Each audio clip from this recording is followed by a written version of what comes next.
this on? Not yet. Can you hear me? Oh, That's better. You might turn me down just a little bit. All right. I'm very happy to be here. I'm also very nervous to be here. I picked a topic that is incredibly controversial, and it actually breaks my heart that it's controversial. I also picked a topic that the more I got into it, it had been like Jim being tasked with doing a sermon over the New Testament. There was so much data and so much information. It was trying to narrow it down was pretty daunting task. But I'm pretty happy with the way everything has turned out. Now, with that said, there may be people that are offended by what I have to say today. And I'm sorry for that. I'm not sorry for the lesson I'm bringing. And with that also said, this is not directed towards anybody in the congregation other than my boys, my teen class, those that are younger people. And it's somewhat emotional. And so Glenn here, because I always pick on him for needing his purse whenever he's preaching. But if I stumble and break down a little bit, then you have everybody has the right to pick on me for that. But again, this is not directed towards anybody but our younger staff. And also the benefit of me doing this is I can't get fired. So. All right. So Jim, educate me here. Which button is it? The arrow? arrow, the opposite arrow. That one. The One point toward, yeah, that one. On the right. all right. The button used to have an arrow. See if it's on. Now it is.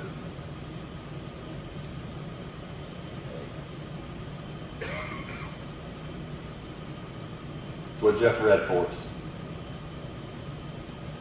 You created my inmost being.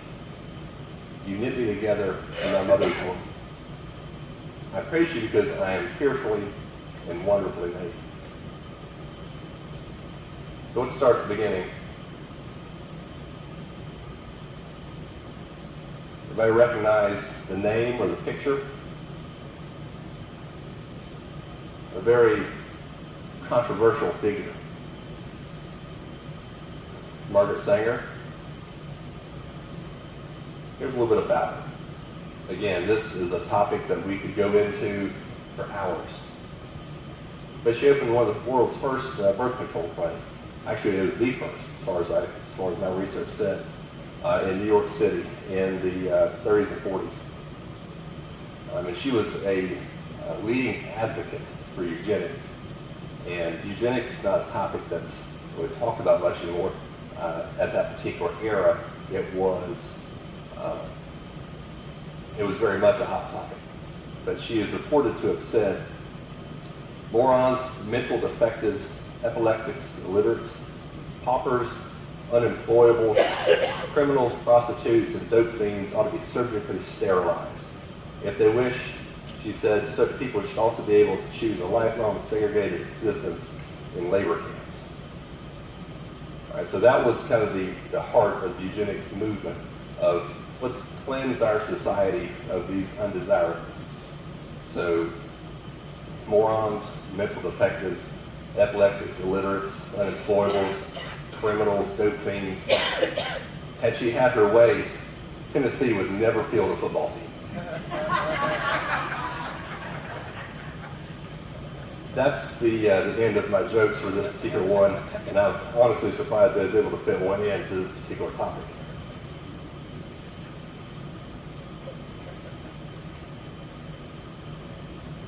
And also, there's a disconnect between the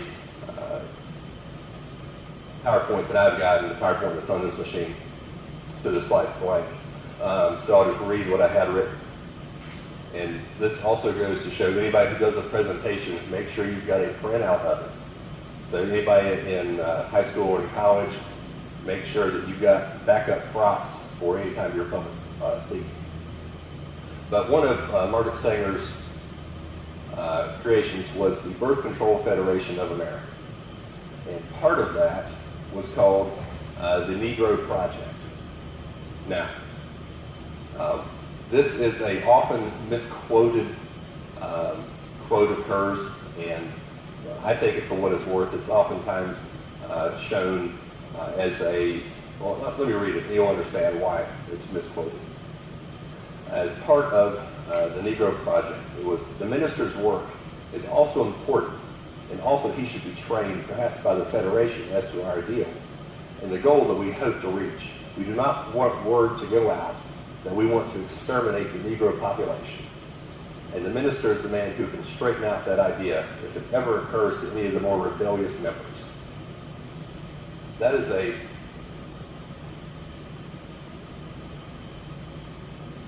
a very controversial statement there. Now, the way I take it is that she wanted to make sure that that they were properly understood in what they were seeking, but it's also been used by people on the other side that said that it obviously points to the fact that she wanted to exterminate the black population. That's, again, another topic for another day, but as part of her efforts, about 60,000 people were sterilized against their will. Among the victims were the blind, the deaf, epileptics, the mentally challenged, mentally ill, and people with low IQs diagnosed as feeble-minded.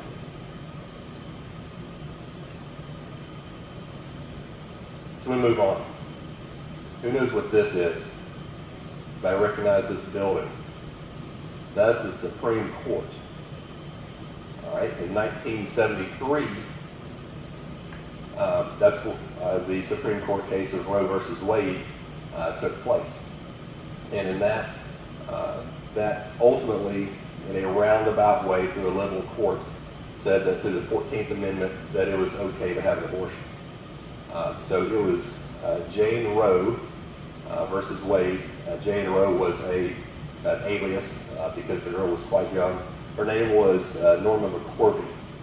And after this case, it was a landmark case, she has since become extremely pro-life. So the person that was paraded around in order to make this case come to fruition is pro-life. But I bring this up simply because I want to kind of freeze this 1973 era. I want to freeze that point in time. Now, 1973, to my kids, that's forever ago. Just to put it in perspective, I was born in 1976. So it's give or take people my age, maybe a little bit older. All right, so I bring up 1973 to show this slide. Now that evokes quite a bit of emotion. Anybody recognize what that is? All right, that's a noose. And we've seen it in tons of cowboy movies, but as far as the civil rights movement goes, that means something totally different. This is according to the NAACP. From 1882, so towards the end of the Civil War, through 1968, which was the civil rights movement, 3,446 black people were lynched. So let's call it 3,500. We'll just round up for 3,500, just for a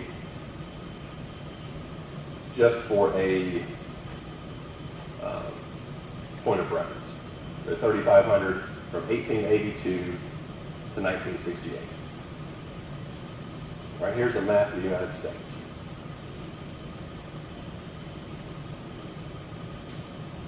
Look at the highlighted area.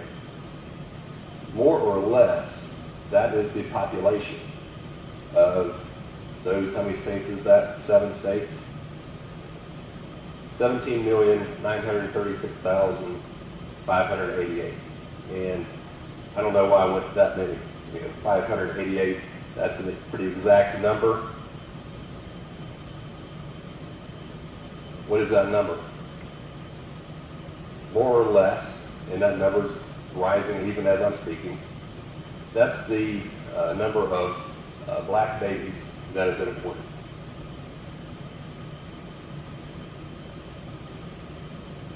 Pretty staggering, isn't it?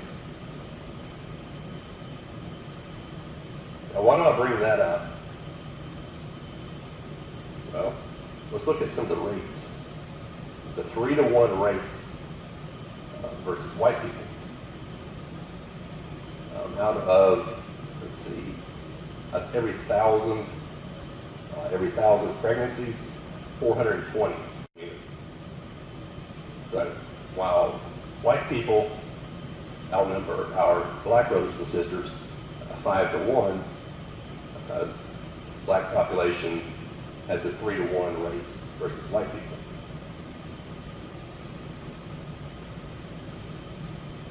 All right, let's move on to the next slide.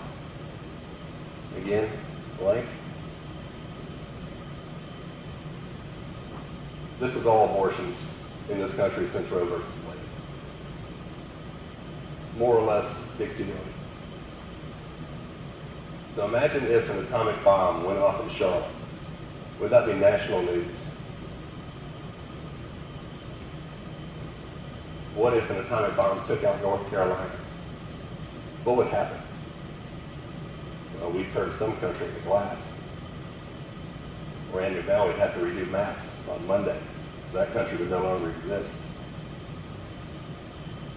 Think of the cities that are in this general vicinity. You've got Charlotte, which is big, Atlanta, which is way bigger,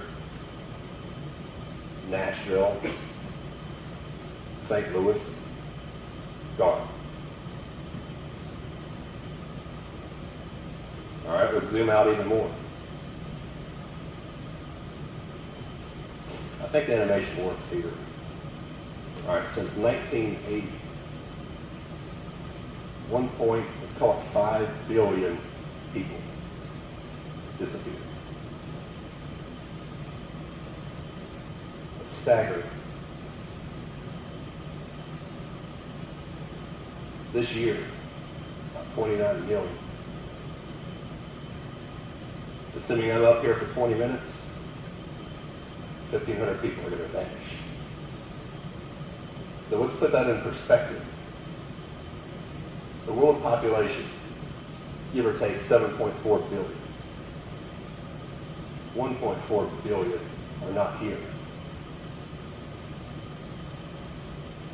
That's a sizable percentage. It's a staggering percentage. It's essentially the population of China disappeared.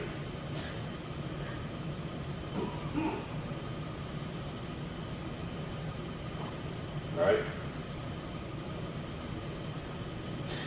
This next one, I'm not going to show anything very graphic. I don't have any live pictures or anything like that.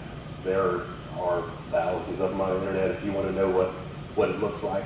But I do want to just let you prepare yourself because I do want to go into a little bit of detail as far as what we're talking about.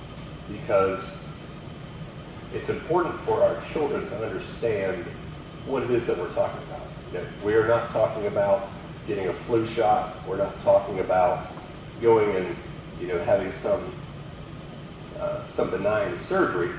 So I want to be clear about what we're dealing with here. So I'm going to set the stage a little bit. All right, so imagine that you're a pro-choice obstetrician gynecologist. And this is actual, what I'm reading here is from Dr. Levantino. And this was something that he said before, I think it was a Senate Judiciary hearing. So he says, imagine that you are, for a moment, you're a pro-choice obstetrician gynecologist, OBGYN, as I once was. Your patient today is 17 years old, and she is 20 weeks pregnant. At 20 weeks, her uterus is up to her umbilicus, and she has been feeling her baby kick for the last 2 weeks. If you can see her baby, the baby would be about as long from the, would be as long as your hand, from the top of her head down to the bottom of her rump, not counting her legs. So head and torso about the size of your hand. Your patient's now asleep on the operating room table, their legs in stirrups. Upon entering the room, scrubbing your hands and drying with a scare towel. You are gloved and gowned by your scrub nurse. Okay. The first task is to remove the laminara, which is a substance that they put inside the woman to make her dilate. Remove the laminara that had earlier been placed in the cervix to dilate it sufficiently to allow the procedure that you're about to perform. With that accomplished, direct your attention to the surgical instruments arranged on the small table to your right. The first instrument you reach for is a 14-inch French suction catheter. It's a clear plastic, about 9 inches long, has a bore through the center, approximately 3/4 of an inch in diameter. Picture yourself introducing the catheter through the cervix and instructing the circulating nurse to turn on the suction machine, which is connected to the clear plastic tubing to the catheter. What you see is a pale yellow fluid that looks a lot like urine coming through the catheter into a glass bottle on the suction machine. This amniotic fluid surrounds the baby to protect it.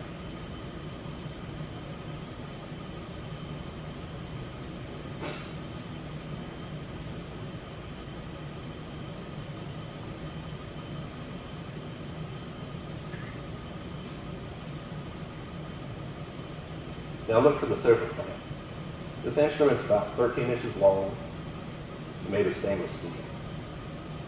On one end are jaws, about 2.5 inches long, and about 3/4 of an inch wide. Rows of sharp ridges of teeth.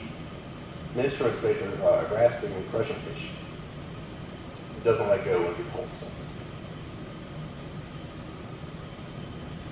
The second trimester DNA is a blind procedure. What's it mean for it to be a blind procedure? Well, they don't have any type of X-ray or camera to show what's going on. So basically, paraphrasing here a little bit, I'll pick up back where this guy left off. The baby can be in any position inside the mama.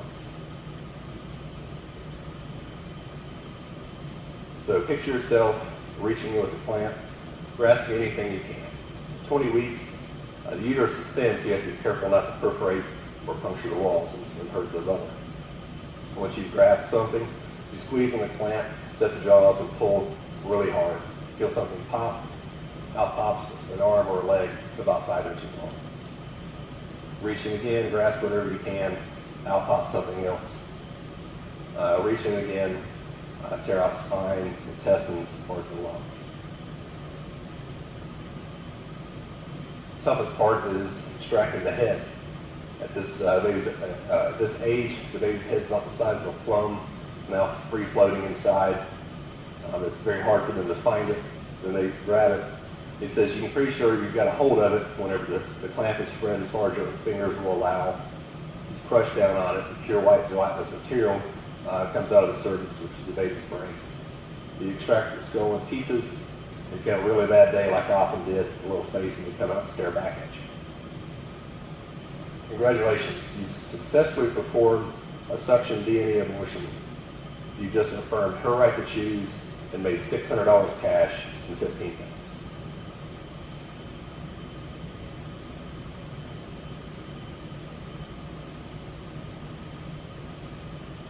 Jeremiah 1:5. Before I formed you in the womb, I knew you. Before you were born, I set you apart. I appointed you as a prophet to the nations.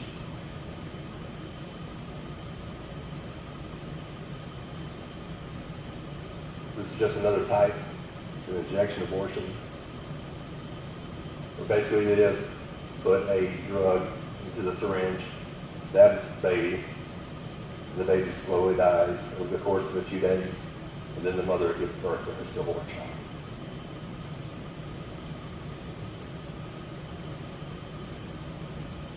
Luke 1. When Elizabeth heard Mary's greeting, the baby leaped in her womb.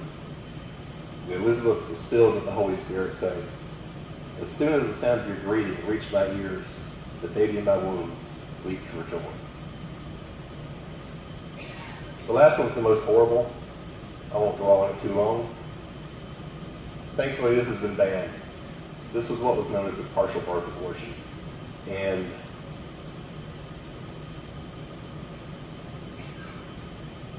thankfully, in 2003, I believe President Bush banned it. Essentially what it was is based on various rulings. Until a baby has come out of the womb, it's not a person. So apparently there's magic dust there, and once the baby's head passes through the magic dust, it's now, ta-da, it's a person. So until that happens, they would reach in, grab the baby, pull it out by its feet. While the head is still in the mother, they would stab it in the back of the head with surgical scissors, spread it wide, and stick in a suction hose and suck out the baby's brain. Whenever they would do that, the baby's arms and legs would stick straight out because obviously it feels pain. Thankfully, this type of barbarism is illegal. I believe that it still happens, probably in some back rooms, but as a nation, it is something that thankfully it's outlawed, but again, probably still happens. Now here, I want to go through a few of our common myths that you'll be fed either by the media or from your friends. Unfortunately, I don't think this slide is going to show up, and that's quite unfortunate. Essentially what it shows, and I can send these pictures out to everybody, and I'll just hold it up so you can see. By and large, it'll say it's just a clump of cells, and at 7 weeks, it's just a little blob. It's a circle, and I'll show you right here. Basically just a circle, looks like spit, nothing really to it. That is an actual picture from an abortion clinic in Orlando. And they said that's what the baby looks like at 7 weeks. Well, beside it is a picture of a baby that somebody miscarried at 7 weeks that obviously doesn't look like a clump of cells or it looks like you spit in your hand. It looks like something more than that. At 9 weeks, again, it looks like, something you'd see of a science book of a chicken that, 1 week's gestation. In reality, it's fully formed fingers and toes. They have their own fingerprints at that point.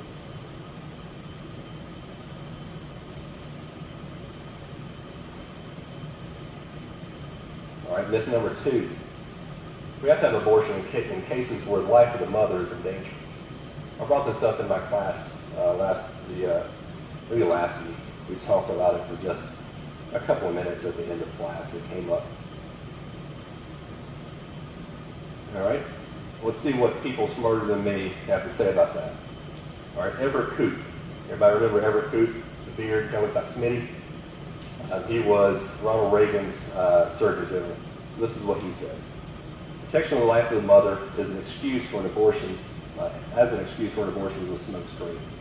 In my 36 years of pediatric surgery, I've never known one instance where the child had to be aborted to save the mother's life. All right, you say that was a Surgeon General appointed by a far-right Republican president. All right, Alan Guttmacher, MD. He's the father of Planned Parenthood, longtime abortion advocate. His name was used in the Planned Parenthood's sister organization, the Guttmacher Institute.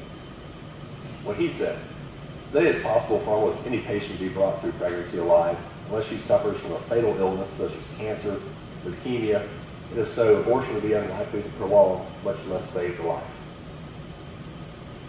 All right. Going on, Dr. Jasper Williams, past president of the National Medical Association. The number of medical cases in which abortion is an indicated and appropriate part of the treatment is practically nil.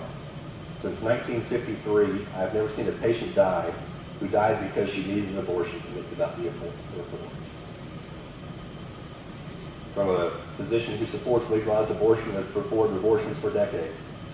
With diseases like lupus, multiple sclerosis, even breast cancer, the chances that a pregnancy will make the disease worse is no greater than the chance the disease will either stay the same or improve.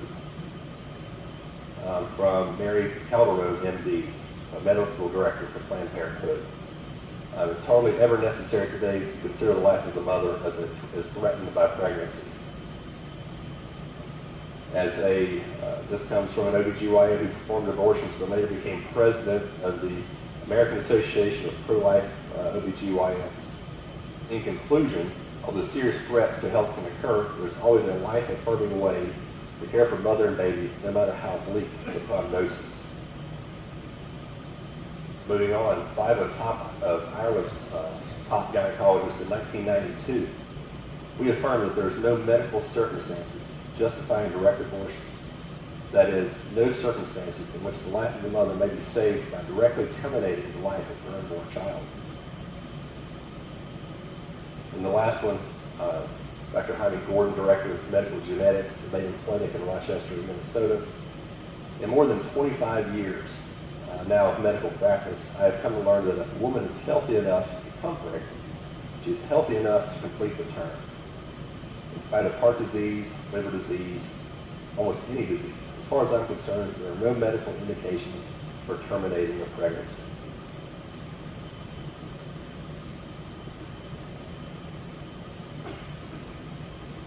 Everybody recognize this gentleman, Andre Bocelli. If you don't know who he is, look him up on YouTube. He is I believe he's Italian. He's a tenor, unbelievable voice. He had some problems in utero, and the doctors, I'll read it what it says here. So the doctors had to apply ice to the stomach. When the treatments ended, the doctors suggested she abort the child, and they told us that the best solution is that the baby would be born with some disability. He was quite thankful that his mother did not listen to the doctors.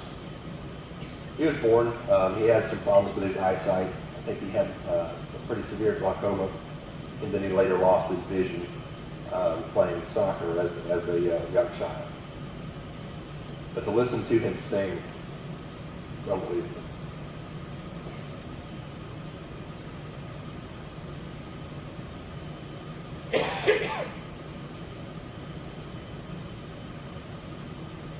Another common myth: we need abortion in cases of rape and incest.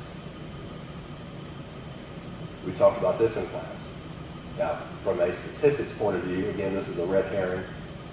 I think incest accounts for 0.03% of abortions. Rape was less than 1%. So, in our legal system, what's the typical sentence for a rapist?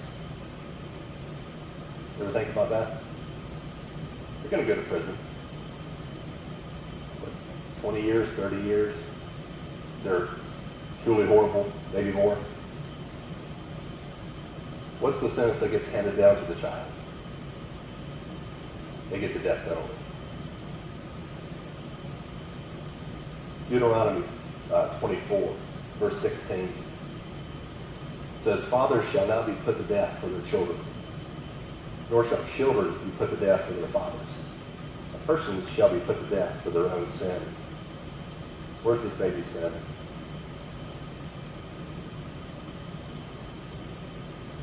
This Pennsylvania, conceived in rape. Gentleman to the right, not sure his story. But the sentence there is correct. My mother and I were both victims. You don't kill one victim to make the other victim feel better.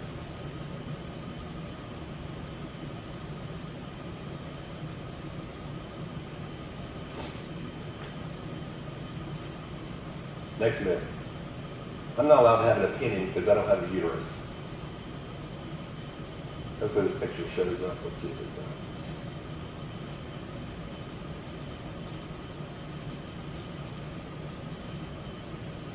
Come back to that slide. There's a picture down below of Gianna Jessen. Again, if you don't know who she is, you need to look her up.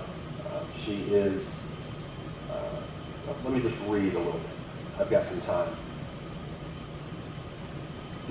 This was a speech that she gave, again, before Congress. And I'll just read it because she is an incredibly powerful speaker. You owe it to yourself to look her up on YouTube. You can find lots of her speeches.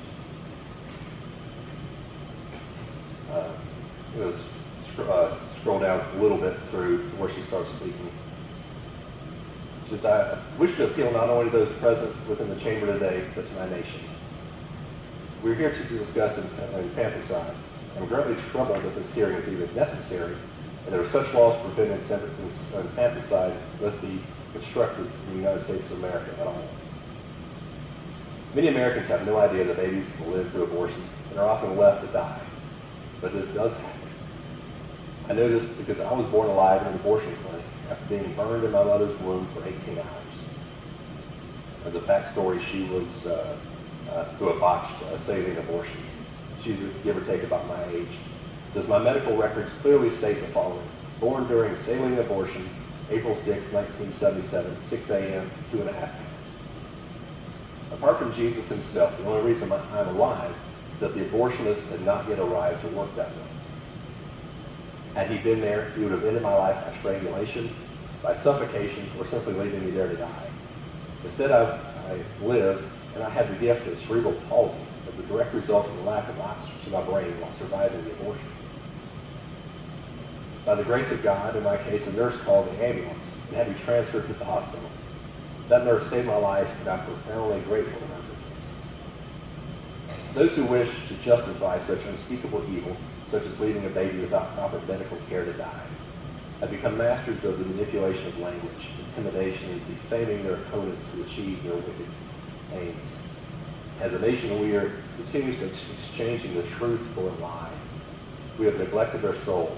What will it take for us to awaken from our numbness and indifference regarding this? Will we ever wake? I'm confounded as well by the passivity so often demonstrated by otherwise good and just men, by the fact that we must plead with those in power to give the most vulnerable infants among us even one moment of their attention. This is a bipartisan issue, and I think it's important that the American people to weigh at this hour whether or not they wish to elect someone to the highest office in the land that favors infanticide, because we're speaking of here a child exactly as I was, that had the audacity to live through her mother's abortion and needed immediate and proper care.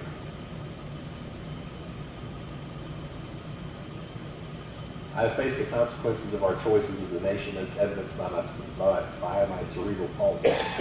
So if you choose to do nothing, I believe that I deserve at least to know why you find this important practice tolerable, and I would respectfully ask that you tell me directly. It seems that in some ways, we have lost our way in this beautiful nation, but that need to be said. We have only to remember that we are lent each breath, and that we are all engraved upon the hands of God, and therefore cannot for a single moment be forgotten by Him. We only need to remember Jesus, who took me from my mother's womb to be His own.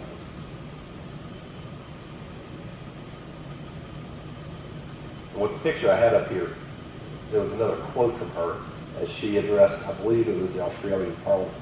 And it was something that really stuck with me. It says, men, you are made for greatness. Stand up and be men. You are made to defend women and children, not stand by while you know there are murders occurring and do nothing about it. That's always stuck with me. You're made for greatness. Stand up and be men.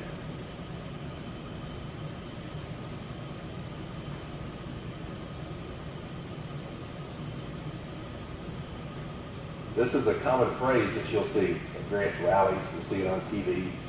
And hey, who can't get behind this? My body, my choice. It rolls off the tongue nicely. But like the picture says here, your body doesn't have 2 heads, 4 hands, 4 legs, 2 beating hearts, 2 types of DNA. What's not shown here is something that I had drawn just for the people that don't fully understand. Everything out here, that's your body. Everything here, that's not your body. That's somebody else's body.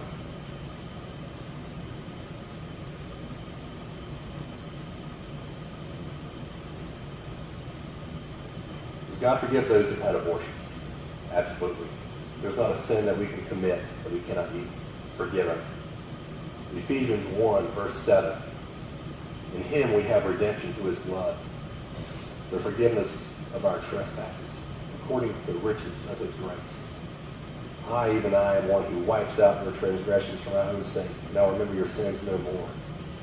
From Isaiah 43, verses 25. Again, I'm not speaking to anybody in here in particular. I'm speaking to my boys. I want them to stand up at the end. I'm speaking to the rest of our teen class so they understand what we're dealing with here. That we're not talking about somebody waving a magic wand and making some problems go away. Because by no means is teen pregnancy not a problem.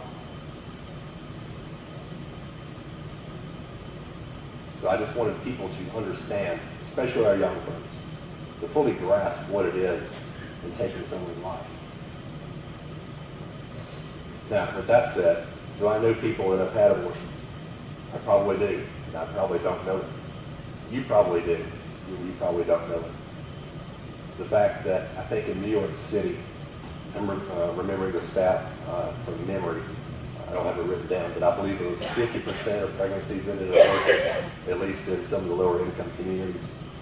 So there will be people that you encounter every day that you don't know that have some great weight upon their shoulders.